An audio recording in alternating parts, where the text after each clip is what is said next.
হাদিসের মধ্যে আছে আল্লাহর নবী সাল্লাল্লাহু আলাইহি ওয়াসাল্লাম বলেন, পুরাটা হায়াত যেই বান্দা, যেই মুমিন দুঃখ কষ্ট আর যন্ত্রণায় কাটাইছে, কোনোদিন এক সেকেন্ডের জন্য সুখ পায় নাই, কিন্তু এক মুহূর্তের জন্য আল্লাহর নাফরমানি করে নাই, খোদার কসম আল্লাহর নবী বলেন, বন্ধু হাসরের ময়দানে আল্লাহ তার সেই অনুগত বান্দাকে, হুকুম মাননেওয়ালা মুমিন যে কোনোদিন সুখ পায় নাই, দুনিয়ায় আনন্দ পায় নাই, দুঃখ আর যন্ত্রণা, আমার একজন নিকটাত্মীয় আছে আমার এই হায়াতে, আমার ঘনিষ্ঠ আপনজন,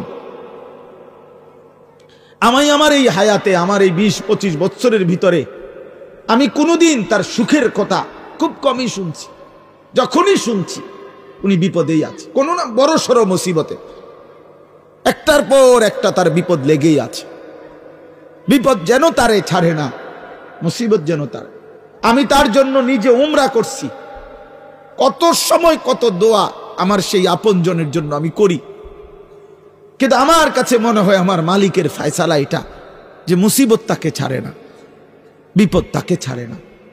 আল্লাহর নবী সাল্লাল্লাহু আলাইহি ওয়াসাল্লাম বলেন, এই প্রচন্ড মুসিবতের ভিতরেও আমার হুকুমটা মেনে যে আখিরাতে গেল, আল্লাহ তাআলা ফেরেশতাকে বলবে, আমার এই বান্দাকে জান্নাতের চারদিকটা একবার ঘুরাইয়া জান্নাতের দরজা বরাবর একটু দাঁড় করাইয়া আবার নিয়ে আসো। কসম আল্লাহর, এটা হাদিস।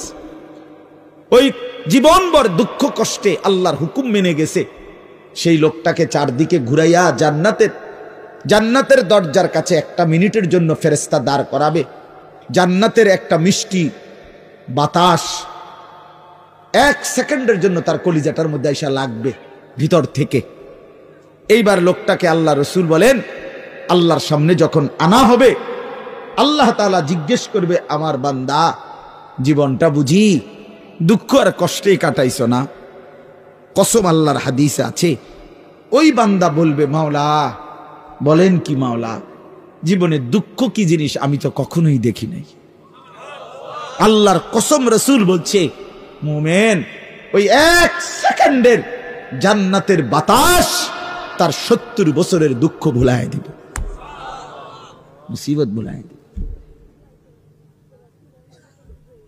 এজন্য বন্ধু চালাক মনে করেন না, সিটার বাটপার যারা, হ্যাঁ আমনে চালাক, আমরা বেকুব, জি না, আমরা ভাত খাইয়া বড় হইছি, আমি বন ফানি চা দিয়া ভিজাইয়া খাইয়া বড় হইছি। যুবক তোমরা যারা নামাজ পড়ো না আর সারাদিন